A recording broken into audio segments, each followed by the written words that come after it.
Hey guys, Constance here from Cosmopolitan Cornbread. I thought I would do something a little bit different today. I'm out here in my woods. So over the last few months, I've acquired a few new subscribers, and so I thought I would go ahead and do a little bit of a get to know me sort of video of just some random things about me. Maybe they're things that you already know, maybe they're things that you don't. So as I stated earlier, my name is Constance. My husband and I live in northern Alabama. We arrived here in 2013. Prior to that, we lived all over the place. He was active duty Army for 25 years, and we lived everywhere from Alaska to Europe, and we raised 3 children. I homeschooled them, and they are all in their 20s, and I'll always call them kids, but they are all grown. My husband's name is Jeff, although I often refer to him as Mr. Smith. He is very camera shy, and so you don't see much of him here on the channel just because he gets uncomfortable in front of the camera. So I grew up in the Midwest. I'm from southern Wisconsin originally. Did not grow up in the South, only visited the South once, I suppose, when I was 14 years old. And we had a family vacation in Florida. That was the first time I saw the mountains. It was the first time I saw the ocean, and the only time until I was an adult. I grew up in the city. I grew up in town, but my grandmother lived out in the country, and I always felt at home there. I always felt like the country is where I was supposed to be. I felt a calling for farm life, and I'm grateful that my husband is somebody who felt the same way. And even though we live out here in the country and we're starting a little homestead, he still works full-time in the city. He commutes. And so a lot of the things right now that take place here are done by me. And he helps when he can, and he gets to reap the benefits of it. My family heritage is German. Growing up, I knew that our background was German. Then as an adult, in the early aughts, when the deployments all started with Iraq and everything, I kept my mind busy by researching my family tree and doing ancestry homework. And doing that, I discovered that 7 of my 8 great-grandparents, for certain, were all German. They all migrated over from Germany, mostly in the late 1800s.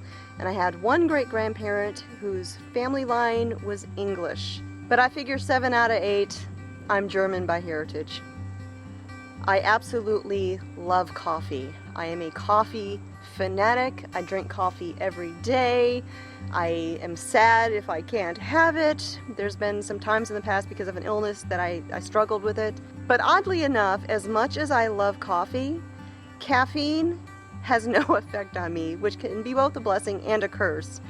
A blessing that I could drink coffee and then go right to bed and go right to sleep, but a curse in that if I don't get a lot of sleep and I'm really tired, that coffee is not going to wake me up in the morning. It's just the way it is. I just love coffee. I'm a very pragmatic and analytical-minded person. I don't often take things just because someone says it. I analyze things a lot. I want to know the why behind things. I want to know the how. And I don't know, maybe that's because of my German background, who knows, but my personality is very pragmatic. I do tend to sometimes be a little serious, but I do have a sense of humor. I have a hard time with things if I don't understand the point of them, or if I just think they're silly. I don't like things that waste my time. I absolutely love music. I am deeply affected by music. When I was a kid, when I was 8 years old, I started playing the guitar. I took lessons all the way through high school, but I felt like my parents made me do it. I was very good at it. I won many awards. I played classical guitar, and I had a gift. Unfortunately, because I felt like my parents made me do it, the second they let me stop taking lessons, I put the guitar down and I never picked it up again. And now, after all those years, I could not pick up the guitar and really play it anymore. And I'm very disappointed in myself for that, because, man, I would love to just be able to pick it up and play it. When I was young, I was in a choir. I love to sing. I used to be very good at that too. But singing your vocal cords, that's a muscle. And like other muscles, if you don't use it, you lose it. And while I love to sing, and like I said, I used to be really good at it, one of my kids asked me once if I was a professional singer. That's a Hartselle moment. But you will never hear me sing on camera, because I've tried, and I've heard myself on camera. I won't subject you to that. But I am deeply affected by music, and so because of that, I am very particular about the music that I listen to, and I want what I listen to be nourishing. I want it to be edifying. I don't listen to angry or hostile or ugly music because it seeps in. I am a fiercely independent person. I don't like to be told what to do or what to believe or what to think. Going back to the whole analytical, pragmatic type side of me, if you want me to believe something, I need to know why. If you want me to do something, I want to know the reason for that.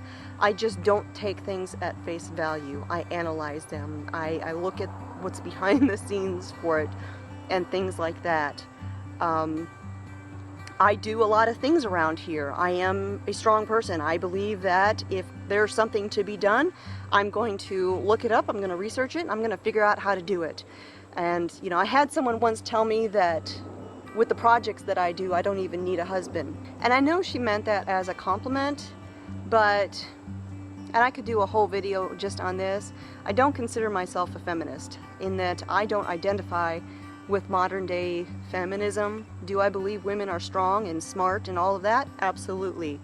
But I believe there's a major difference between men and women, and to deny that is to deny reality. It's to deny science. There are differences between us, and we complement each other. I think God kind of had that in the plans. I am a Bible-believing Christian. I don't hide that, and I don't apologize for it. I've had people come in the past and say, I loved your video until you started preaching. Well, guess what? I might talk about the God thing once in a while, and I might talk about answered prayers. That's just who I am. My tagline on the channel here is Food, Family, Faith, and Homesteading, and I'm going to talk about all four of them. I have an obsession with two things. I don't collect a lot of things. I don't like to be given gifts because clutter and all of that. But there are two things that, man, I have a hard time not taking home with me every time I see them. Things that are made of wood. I love wood crafts and things like that. But also the other one, pottery. Handmade pottery. It is my kryptonite. Oh, I love it. I am an animal lover. Not only do we have quite a few pets, we've got 4 dogs and 3 cats, but I volunteer at my local animal shelter. I go there just about every week, and I take photographs and I create videos of all of the animals that need adopting to help give them a presence, to get shared, and to help increase the adoption rate. The shelter that I volunteer at is the county shelter, and that means it is a kill shelter. And I've had people say to me that they couldn't support that or that they couldn't do that. But the reason I volunteer there is those are the animals that need the help the most. Now, because I am an animal lover, that does not mean I am vegan or vegetarian or anything like that. We do raise chickens, mostly for eggs. However, I have butchered excess roosters in the past, and I don't feel sorry about it. It's not the most pleasant thing in the world, but sometimes it needs to be done. We also raise meat rabbits here, and we have plans down the road for adding a few other animals here to the homestead. While we may raise these animals for meat, and in the long run, those animals will give their lives to sustain us and to feed us and to nourish us, we feel that every animal that lives here on the homestead should have the absolute best life they could possibly have. And that is why we named our place here A Good Life Farm. Not only is this the good life that we've been waiting a very long time to have, but we feel that everything that lives here should have a good life as well, for as long as that life lasts. I am what you might call a little bit crunchy. Now, I'm not militant about it or anything like that, but I do try to do things as naturally as I possibly can. I cook as healthy as I can. I avoid chemicals, refined foods, artificial foods, processed foods, and around 2006 I really started making changes to the way I fed my family, and I saw an immediate improvement on our health. One of our sons and I both had chronic allergy problems every year. His completely went away, mine got much better. I started learning a lot about herbal medicines and nutritional health and things like that, and have just slowly made changes throughout my life. You know, a little step here, a little step there. A major factor for us was many years ago when we lived in Germany, our one son had a very severe allergic reaction to a basic household chemical, a household cleaner, a carpet freshener, and ended up in the hospital for a week. And that was kind of a turning point for me to really start thinking about what came into our house, what we were exposed to, both environmentally and internally. So I use a lot of natural cleaning supplies. Vinegar and baking soda are my best friends as far as keeping the house clean. I use them for just about everything you can imagine. Over the last couple years, I have even started using more natural makeup that I put on my face. Yeah, I wear makeup. What can I say? That has been sort of hit or miss. Sometimes you find really good things that are natural products, and sometimes they're not. Although lately I'm becoming quite a bit of a minimalist as far as the makeup goes, so it's gotten pretty easy to find things that work for what I need. Now maybe I wouldn't call myself completely crunchy, because I'm definitely not militant about everything, but maybe I'm a little crispy.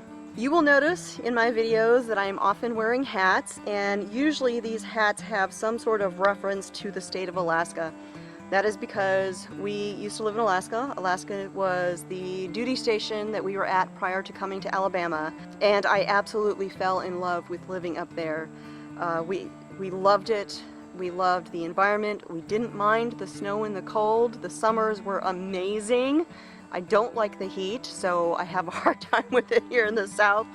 I don't like sweating, and I melt. I melt down here. But we absolutely loved it up there.